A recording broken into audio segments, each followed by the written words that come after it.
Bonjour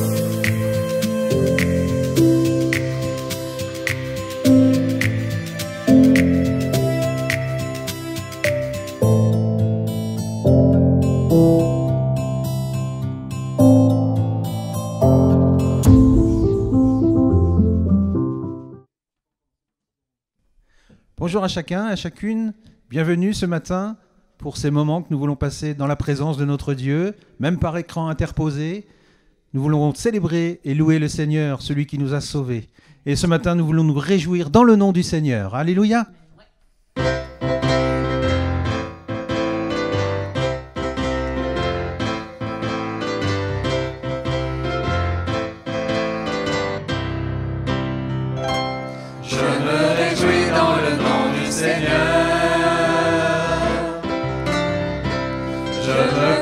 Dans le nom du Seigneur, je lève les mains dans le nom du Seigneur, je chante de joie dans le nom du Seigneur, je célébrerai le nom de celui que mon cœur aime, oui je bénirai le nom de mon Sauveur. Célébrerai le nom de celui que mon cœur aime. Oui, je bénirai le nom du Seigneur.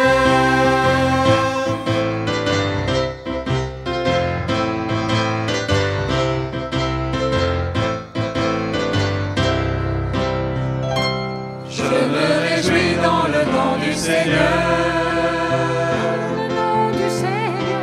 Je me confie dans le nom du Seigneur. Je lève les mains dans le nom du Seigneur. Je chante de joie dans le nom du Seigneur. Je célébrerai le nom de celui que mon cœur aime. Oui, je bénirai le nom de mon Sauveur. Je célébrerai le nom de celui que mon cœur aime. Oui, je bénirai le nom du Seigneur.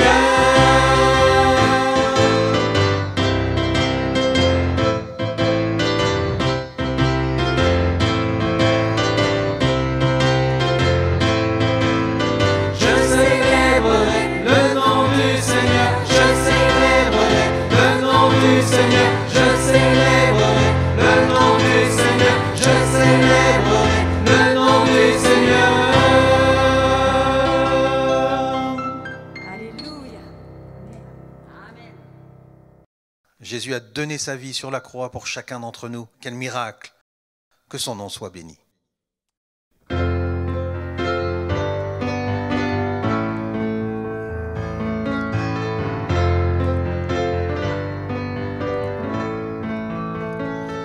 Dieu, quel amour pour moi, quelle patience, tu as conduit vers toi mon ignorance. Comment pouvais-je alors saisir ce que ton cœur voulait m'offrir?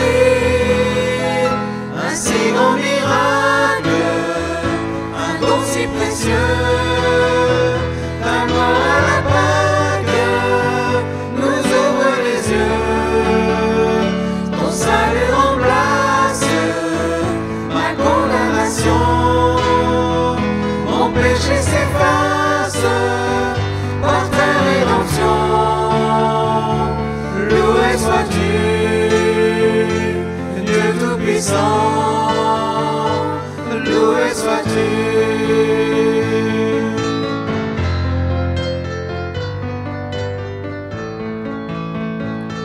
Ce don si merveilleux, comment le vivre sans le répandre à ceux que tu veux suivre sur les chemins où ils s'égarent, loin de la vie et de l'espoir.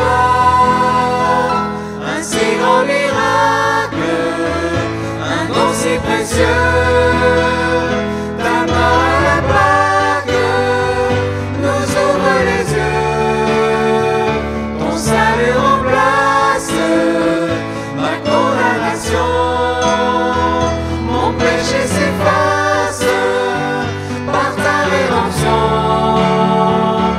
Loué sois-tu, Dieu Tout-Puissant. Loué sois-tu.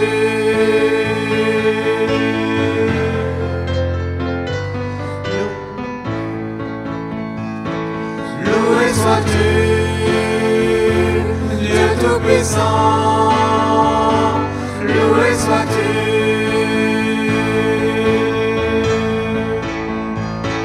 Loué sois-tu, Dieu Tout-Puissant. Loué sois-tu.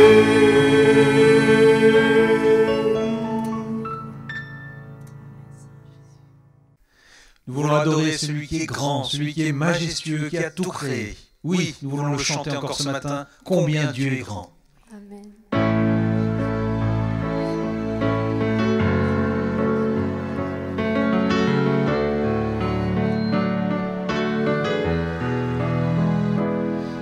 Le roi dans sa beauté, vêtu de majesté, la terre est dans la joie, la terre est dans la joie, sa gloire resplendit, l'obscurité s'enfuit au son de sa voix, au son de sa voix. Combien Dieu est grand, chantons-le combien Dieu est grand, et tous verront combien Dieu est grand.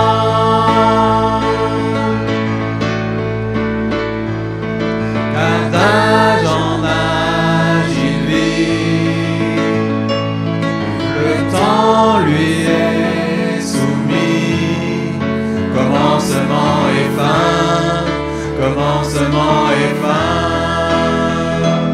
Céleste Trinité, Dieu d'éternité, il est l'agneau divin, il est l'agneau divin. Combien Dieu est grand, chantons-le combien Dieu est grand, et tous verront combien Dieu est grand.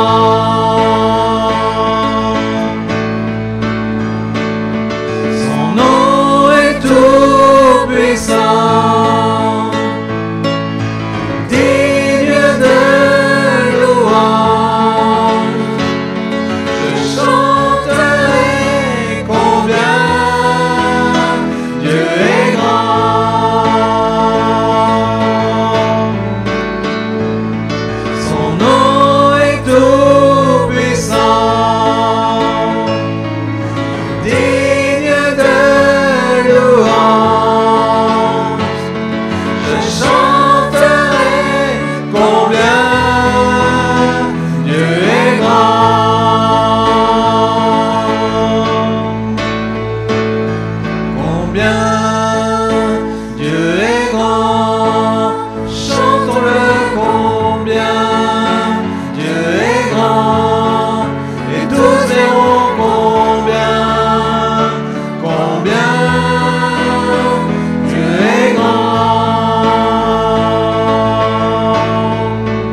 Et devant ce Dieu si merveilleux, si grand, eh bien nous voulons l'adorer. Si nous vivons, c'est pour l'adorer.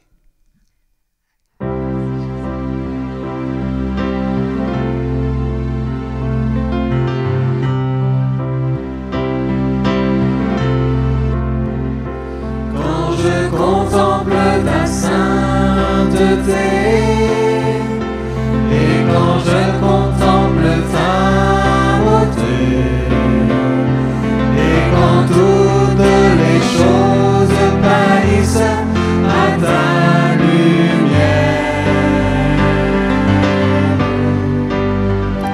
quand j'ai trouvé la joie près de ton cœur, quand je m'enveloppe de ton amour, et quand toutes les choses pâlissent à ta lumière, oh je t'adore, oui je t'adore,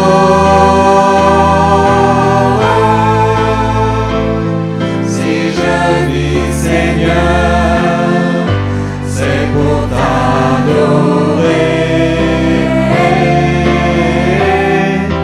Oh je t'adore, oui je t'adore,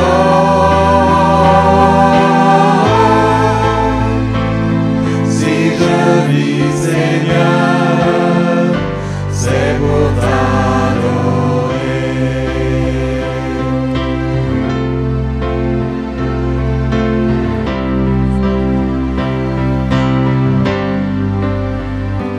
Quand je contemple ta sainteté, et quand je contemple ta beauté, et quand toutes les choses pâlissent à ta lumière, quand j'ai trouvé la joie près de ton cœur, quand je m'enveloppe de ton amour, et quand toutes les choses pâlissent à ta lumière, oh je t'adore, oui je t'adore, si je vis Seigneur, c'est pour t'adorer. Oh je t'adore, oui je t'adore,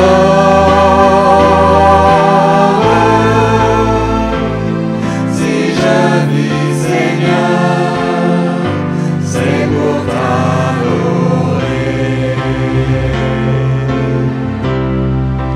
Oh je t'adore, oui je t'adore, si je vis Seigneur, c'est pour t'adorer.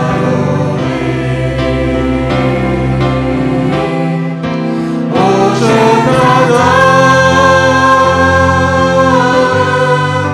oui je t'adore,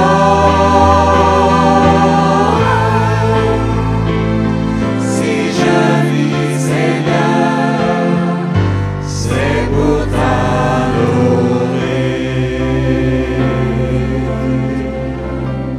Amen.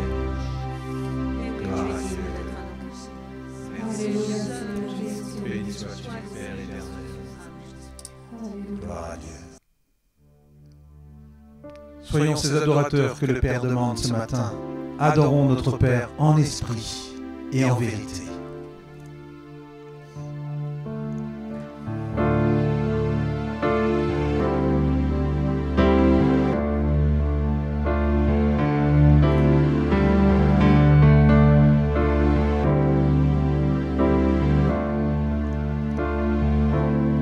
Nous t'adorons,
habiter dans ton temple, car un jour près de toi vaut mieux que mille ailleurs.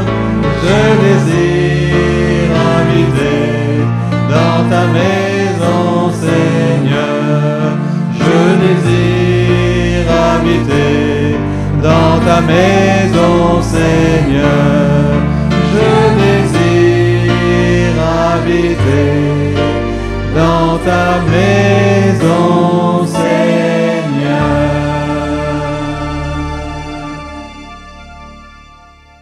Que le nom du Seigneur soit béni. Rendons-nous attentifs au message qui va nous être apporté. Que le Seigneur bénisse son serviteur et le remplisse de son esprit pour notre édification. Amen.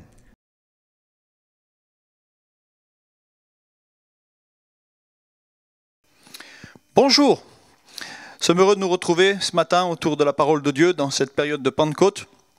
J'aimerais donner une suite au texte que nous avons vu déjà dans cette semaine. Dans le livre des Actes des Apôtres, au chapitre 19, il nous est dit que lorsque Paul eut imposé les mains à ses disciples, le Saint-Esprit vint sur eux, ils parlaient en langue et prophétisaient. Ils étaient environ 12 hommes. Actes 19, 6. Je voudrais ajouter une autre lecture, 2 Corinthiens 3, 17. Il nous est dit ceci: « Or le Seigneur, c'est l'Esprit. Et là où est l'Esprit du Seigneur, là est la liberté. » Nous avons donc déjà parlé à propos de la personne du Saint-Esprit et de cette question de Paul aux disciples. Avez-vous reçu le Saint-Esprit quand vous avez cru? Il nous est dit qu'ils se mirent à parler en langue et prophétiser. Le parler en langue est une chose merveilleuse de la vie chrétienne et pourtant pas essentielle. Dans le sens que le parler en langue n'est pas une fin en soi dans la vie de l'esprit.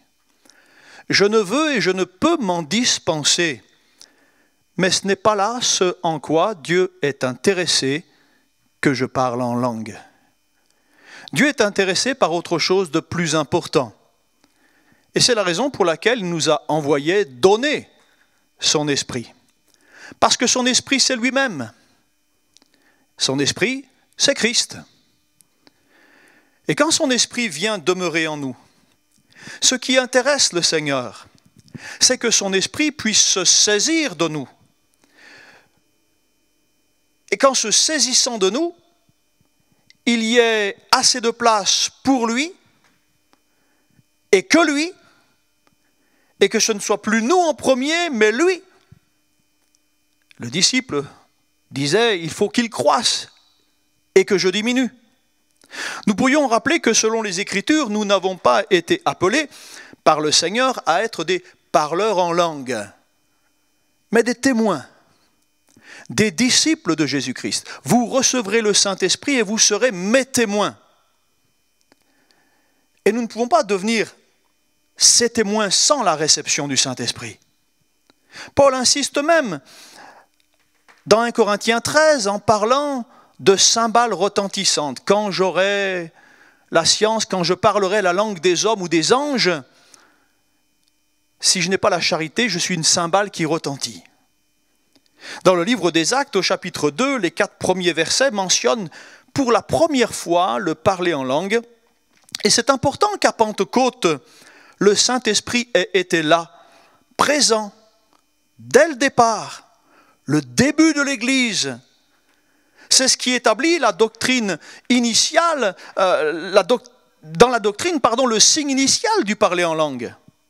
Ensuite, on retrouvera le baptême dans le Saint-Esprit, le parler en langue, dans le livre des Actes, dans bien des chapitres, puis jusque chez les Corinthiens, où l'apôtre Paul les enseignera au chapitre 14, au sujet de ce parler en langue.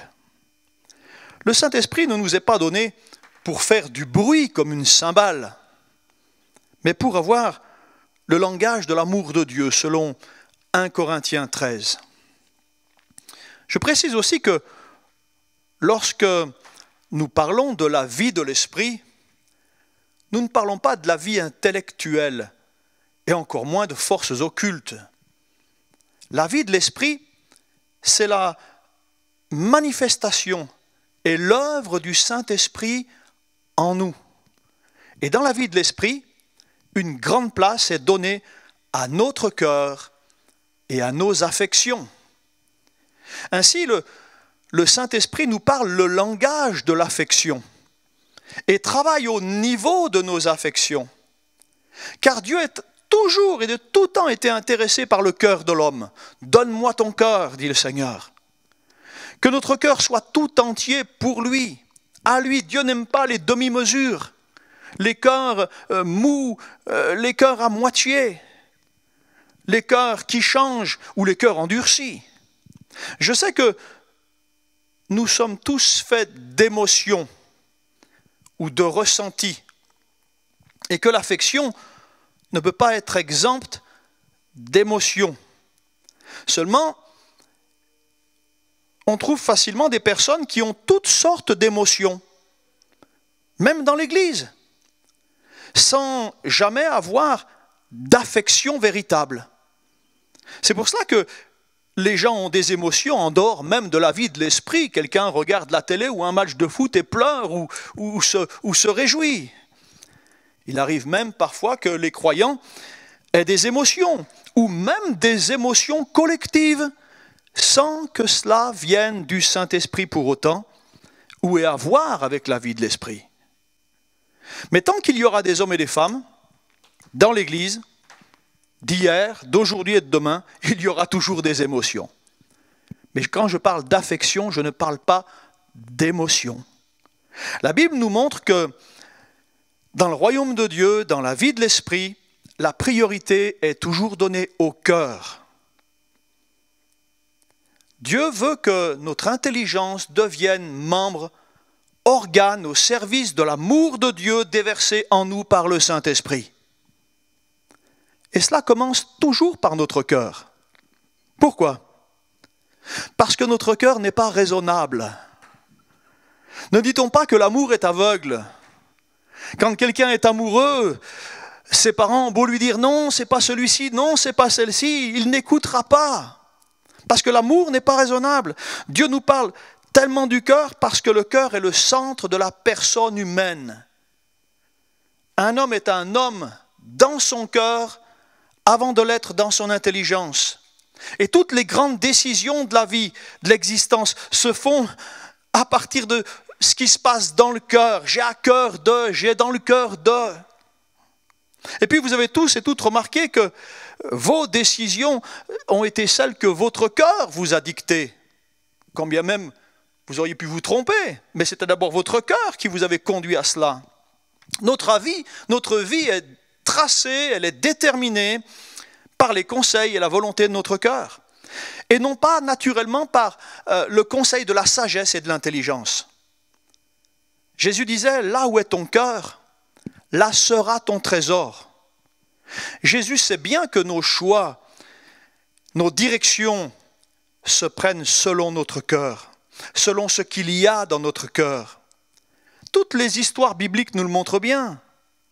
Il en est ainsi de notre conversion, de notre attachement au Seigneur. On ne devient pas chrétien par notre raisonnement et par notre intelligence, mais on devient chrétien par l'affection du cœur. Après le discours de Pierre à la Pentecôte, les auditeurs eurent le cœur vivement touché et dirent à Pierre, « Homme frère, que ferons-nous » Les auditeurs eurent le cœur vivement touché. C'est en croyant du cœur qu'on parvient au salut.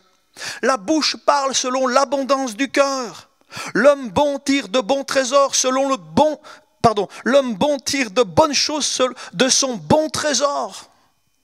Pourquoi lit-on dans le livre de l'Apocalypse, « Ce que j'ai contre toi, c'est que tu as abandonné ton premier amour. » Parce que l'amour, c'est la base de la vie chrétienne.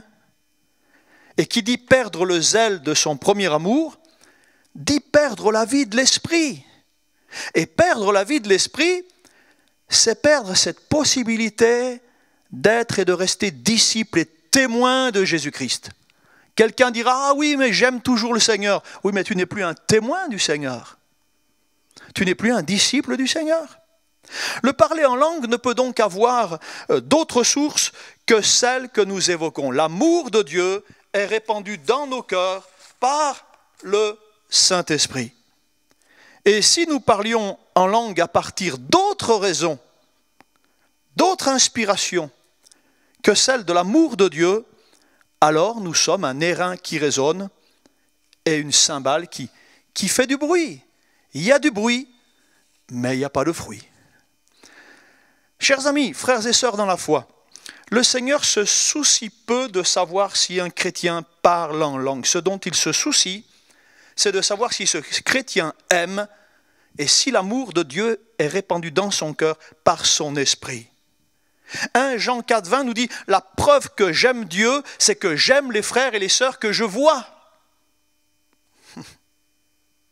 L'homme bon tire de bonnes choses de son bon trésor. Et c'est de l'abondance du cœur que la bouche parle. Là où est ton trésor, là sera ton cœur, dit la Bible. Luc 6, 45, Matthieu 6, 20. Quel est votre trésor? Quel est notre trésor? Ce que nous affectionnons le plus. Ce que nous affectionnons le plus, c'est ce dont nous pouvons parler le mieux. Écoutez un musicien parler de sa musique. Écoutez un informaticien parler de ses logiciels.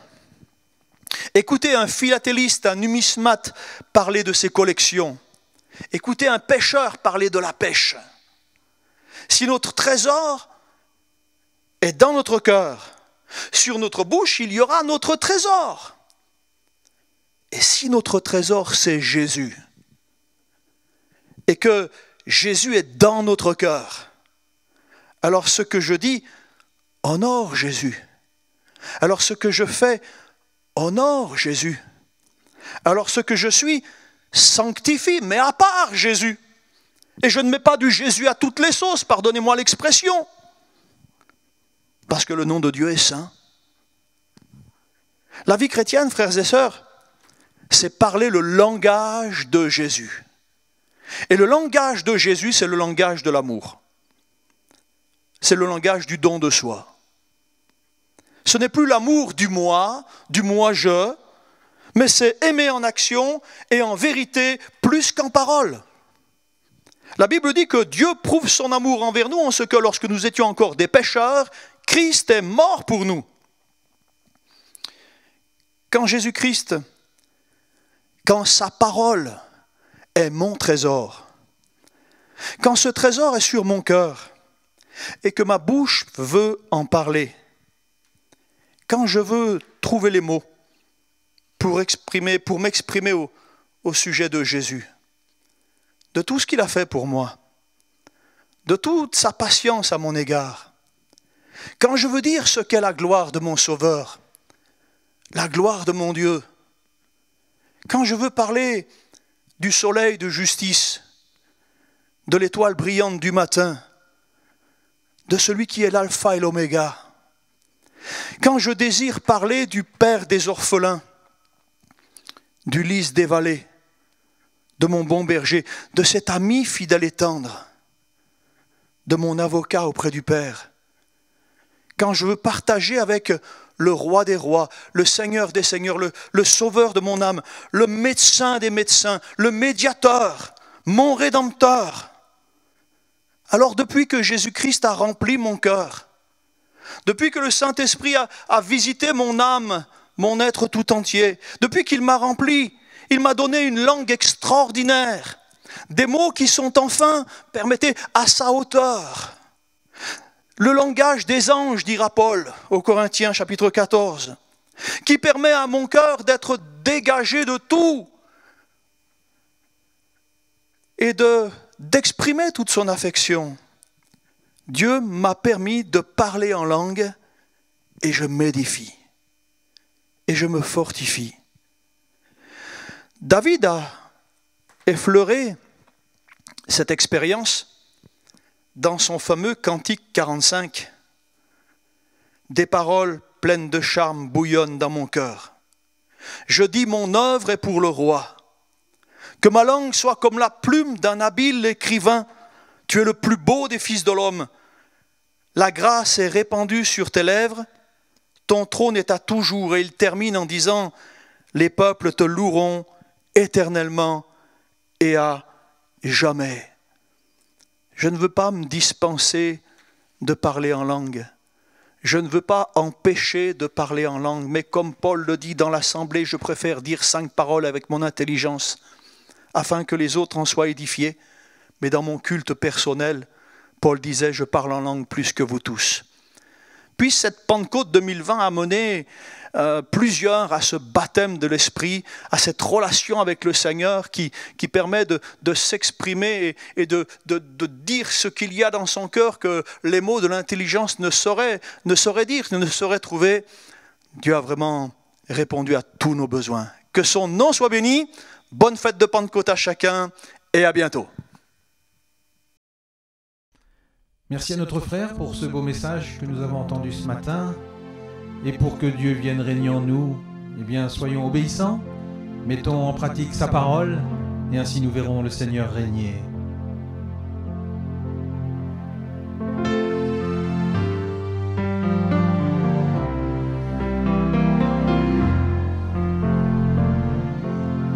Règne en moi, roi puissant.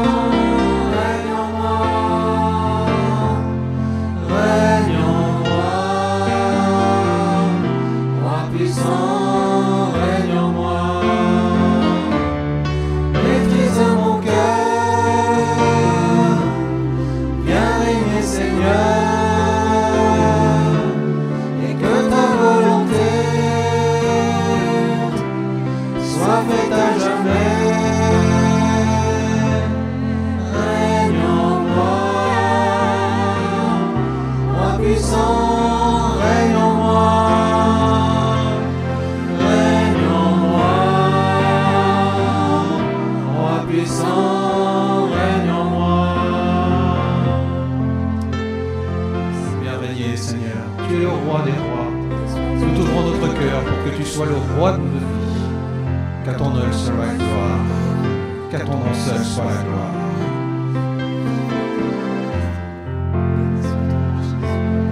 Règne en moi,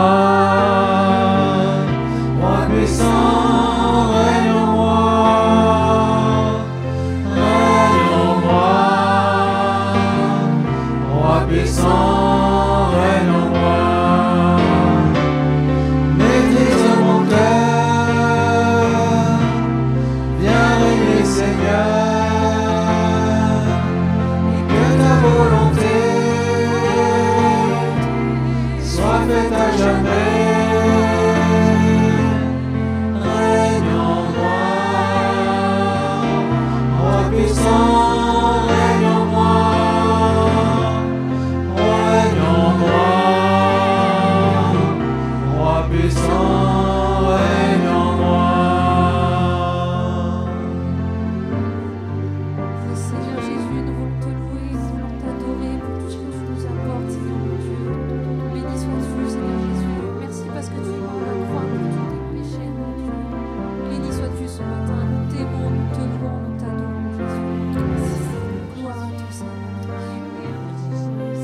Seigneur, de nous permettre de nous approcher de toi, de pouvoir, Seigneur, élever ton nom, Seigneur Jésus, de pouvoir le glorifier, de pouvoir te dire merci pour tous tes bienfaits et tout ce que tu fais dans nos vies.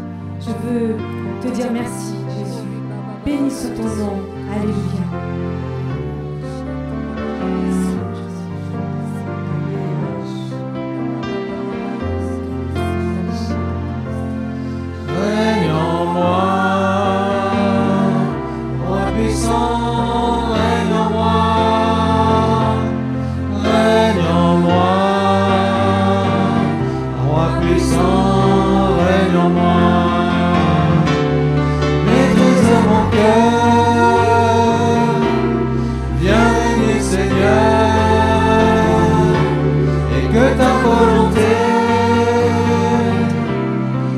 Faites à jamais, règne en moi, roi puissant, règne en moi, règne en moi, roi puissant.